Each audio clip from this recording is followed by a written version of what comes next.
if we reduce the purchasing power of the people, we can further slow down the economy. Let's widen the tax net. Those who are not paying now, if it is inclusive of Bola Tinubu, let the nets get bigger and we'll take in more taxes, and that is what we must do in the country. So this issue of taxes is one of the major talking points we have in the country at the moment. In fact, some days ago, the governors of the northern states had a meeting trying to stand against the new tax laws that are being proposed by the president. Specifically, I'm going to be talking about the VAT, the value-added tax proposals that the president is pushing to the National Assembly. First of all, let's start with what are taxes? Taxes, to me, is the money you give to the government for providing you with prosperity. So, government gave you roads, they gave you lights, they give you a convenient environment, and then you're paying them a portion of, of what you've earned due to the prosperity they've created to enable them do more and then maintain the services they've already provided. Yes, Nigeria is a totally different topic, but this is how taxes work, right? And there are various types of taxes. One of them is company income tax. So the company is saying, see, government, you provided us, good infrastructure, you gave us a convenient environment to do business, and we're able to make this amount of money. Then take this portion of money we have made so that you can maintain this infrastructure and then even create more so that we can expand our business. You have personal income tax. That is one you make. You say, okay, government, you provided me security, you gave me a convenient place to live, and because of the amenities you provided for me, I was able to do this job, and then I've made this money. Take a portion of my salary so that you can, maintain what you've already done and then even build more to increase our shared prosperity. So there are about 5 of them, but the focus of this video is value-added tax. A value-added tax is tax on consumption. So when you buy something, when you purchase an item, you give a portion of that you're earning to the government for enabling you to be able to buy that item, for creating the prosperity that enabled you to buy that item. What exactly is the bone of contention? I've seen a lot of misinformation out there. People saying that northern governors are lazy. They just want to be living off other states. They don't want to be productive. And a bunch of other false arguments. The purpose of this video and the purpose of this channel, basically, the Informed Citizen, is to give you clearer understanding of national issues. Because my belief is that the more informed the citizens are, the better choices they will make in leadership and, general lifestyle in the country. So Nigeria runs a federal system of government. Everything reports to the center and then it trickles down to the bottom. For example, our crude oil. Our crude oil is gotten from majorly the South and some other states. It is shipped out of the country, and this money is brought back into the country and then shared across the 3 arms of government. The federal government takes, I think, about 53% of the earnings. The state government takes 37%, and then the local government takes 23%. That's how Nigeria has been. So every money the country makes goes to the top, and then it is shared across the 3 arms of government. So for this value-added tax, the money is taken at consumption. So when you buy a bottle of Coke, when you buy a piece of bread, if you check your receipt, you usually see the VAT in Nigeria is currently about 7.5%. So you're going to pay a portion of the items you bought to the government, and at the end of the day, this money is collated, sent to the Federal Inland Revenue Service, and then shared across the 3 arms of government. So currently, as it stands, VAT is shared 15% to the federal government, 50% to the state government, and then 35% to the local government. All the VAT is collected across Nigeria. Is collected by the Federal Inland Revenue Service and then shared across the 3 arms of government. Now, that money is not just given to them directly. There's also a way that money is shared across the state and the local government.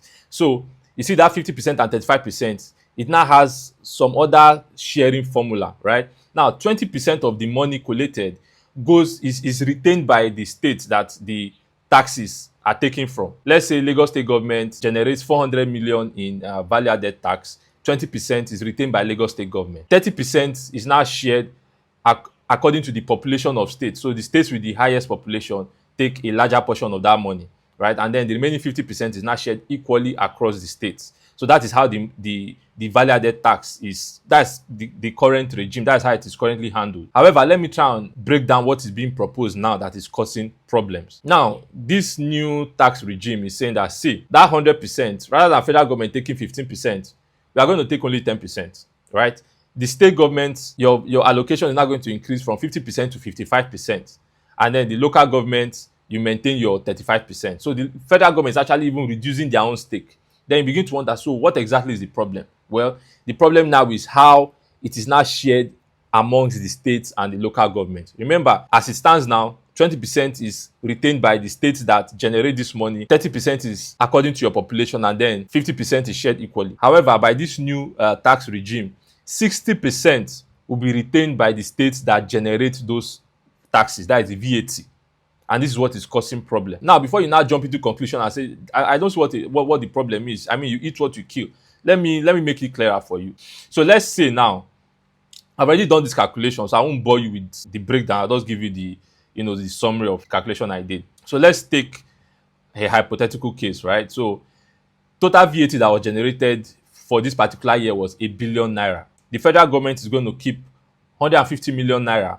The states are going to keep 500 million naira. They are going to share 500 million naira. And then the local governments are going to share 350 million naira. So that gives you a total of 850 million naira. However, the problem now is that out of that 1 billion, Lagos State alone generated 400 million. Rivers State generated 250 million. This is an example. And then the remaining 34 states generated just 350 million. So previously, there has been a lot of protests. Even Lagos State government and Rivers State government actually went to court to contest this, that it didn't make sense to them, that they are generating this money and then they are not making anything out of it. So according to this old revenue system, out of that 1 billion, if they are to share the way it was, this is a rough calculation. Lagos State government is going to keep about 120 million, and then the Rivers State government will keep about 80-something million. However, Lagos State government generated 400 million, and then the Rivers State government generated 250 million, because these are the two largest revenue states in the country. Lagos State because of our population and the commerce that happens here, and then Rivers State because of, oil. However, by this new tax regime, the states generating the money taking 60%, Lagos State government is going to make around 250 million naira out of that 400 million naira. And then the Rivers State government is going to make about 150 million out of the 250 million that they generated. More than that. So you see that just 60%, by the time you now do the other 40%, because it's not really clear how that is going to be shared, you see that out of that 1 billion, Lagos State and Rivers State alone are going to keep 500 million naira. So you can see where the bone of contention is, where the argument is. Now, I know at this point, I mean, some people would have concluded that is okay, you kill what you eat. But the truth of the matter is that it is not just as black and white as that, right? There are still some nuances to it. So let us go into what the challenges are. What exactly are the arguments being raised by the northern, especially because other states also have issues, but the major people that are fighting this bill are the northern governors. So the first problem is the source of the revenue. Now, the way this thing has been collated before is, remember, VAT is tax on consumption. So when you buy something, you pay VAT on it. However, it is being paid by the headquarters of the companies that produce those items. So let's use Coca-Cola, for example. So Coca-Cola, their head office is in Lagos State, I think. So they produce the Coca-Cola in Lagos, but they distribute it to many states across the federation. But what happened, or what with the current regime, all those Coke, people in Niger State, they pay VAT on Coke. People in Imo State, they pay VAT on Coke. However, it is being remitted by the headquarters. The headquarters, they collect all the VAT, that has been consumed across the country, and it is remitted to the state where the headquarters of the company is. So you see that it's not really fair, because the Coke was consumed in Niger State or Imo State, but it is Lagos State that is reaping the benefit of it. So for this point, this is the response by Taiwo Oyedele, the chairman on tax reform. So he say, we share the sentiment expressed by the northern governors regarding the inequality inherent in the current model of derivation as a basis of distributing VAT revenue.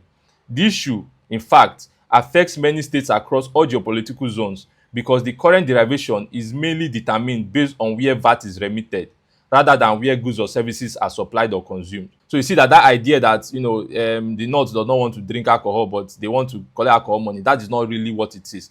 So the way it is currently being handled is that products are consumed in the North, but because the headquarters are not in the North, they do not make that money.